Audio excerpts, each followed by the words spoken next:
Belle, a gentle and intelligent young woman from a quiet village, walks through the bustling morning marketplace carrying a basket of books. Villagers greet her warmly, admiring her kindness, while she moves gracefully between stalls decorated with fresh fruit and flowers. Meanwhile, Belle's father Maurice rides his small wooden carriage into a dense forest, following a winding path. Overshadowed by tall, twisting trees, a sudden storm erupts, forcing Maurice to steer the frightened horse toward shelter as thunder shakes the darkened sky. Lost and trembling, Maurice spots a massive, mysterious castle glowing faintly in the distance and decides to approach it for safety. Maurice enters the castle's enormous hall, amazed by shimmering chandeliers and golden architecture, covered in dust and magic. Enchanted objects, Lumiere the candlestick and Cogsworth the clock, watch him curiously while whispering to each other. Suddenly, the beast storms into the room, towering with muscular form, sharp claws, and thunderous voice demanding to know why Maurice trespassed. Maurice pleads for mercy, explaining he only wanted shelter from the storm.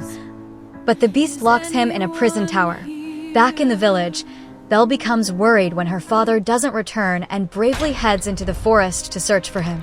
After hours of walking through fog and cold wind, Belle reaches the eerie castle gates and pushes them open with determination. Belle rushes inside and finds her father shivering in the tower cell, hugging her tightly through the iron bars. The beast appears behind her, growling in anger, causing Belle to stand protectively in front of Maurice despite her fear. Belle offers to take her father's place as prisoner, sacrificing her freedom to save him. The beast agrees and releases Maurice, who cries helplessly as he's forced to leave without his daughter. Belle is led to her new room by Lumiere and Mrs. Potts, who try to comfort her with warmth and kindness. At dinner time, the beast invites Belle to join him, but she refuses, still overwhelmed by fear and sadness. Over the next days, the beast tries awkwardly to be gentle, asking Belle to walk in the garden, showing her the library, and giving her space. Belle slowly begins seeing glimpses of kindness beneath the beast's intimidating appearance.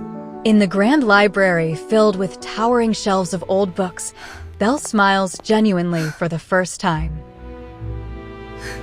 The beast feels hopeful, watching her happiness as she reads stories aloud under soft candlelight. One morning, Belle finds an enchanted rose protected inside a glass dome, its petals slowly falling, one by one. The beast sadly explains that he is under a powerful curse and will remain a beast forever if he cannot earn true love. Belle begins understanding the pain and loneliness he has carried for years, her heart softening toward him. As winter arrives, Belle and the beast enjoy gentle moments, feeding birds, walking in the snowy courtyard, and sharing warm meals.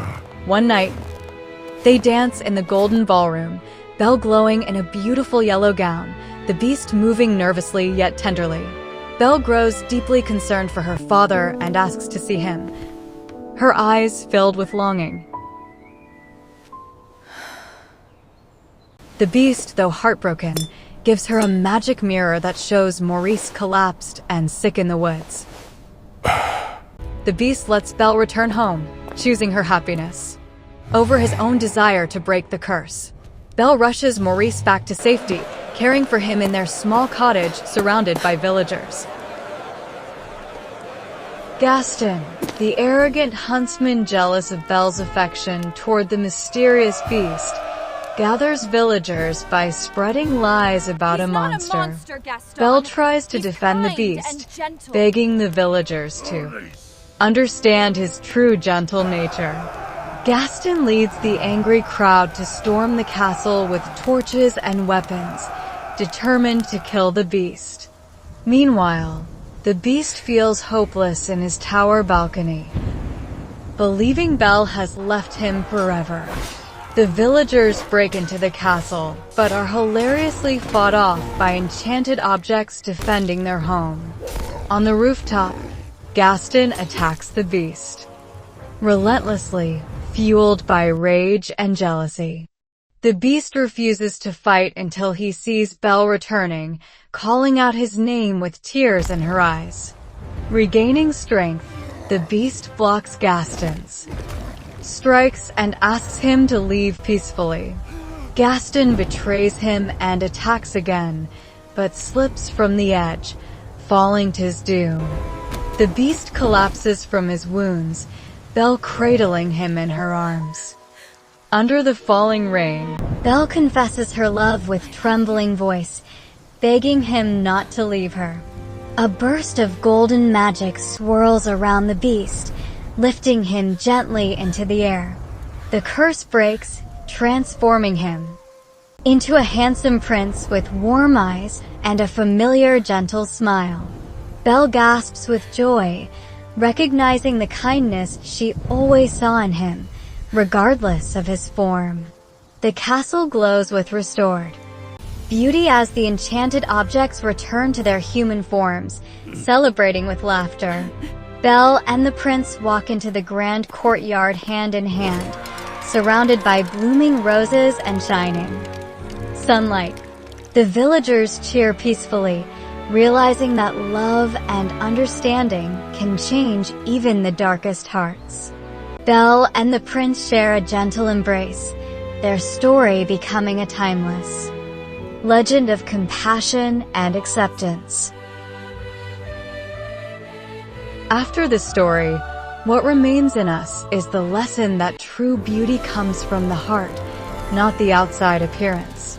We are reminded to look beyond fear and first impressions and to see the kindness and goodness inside every person.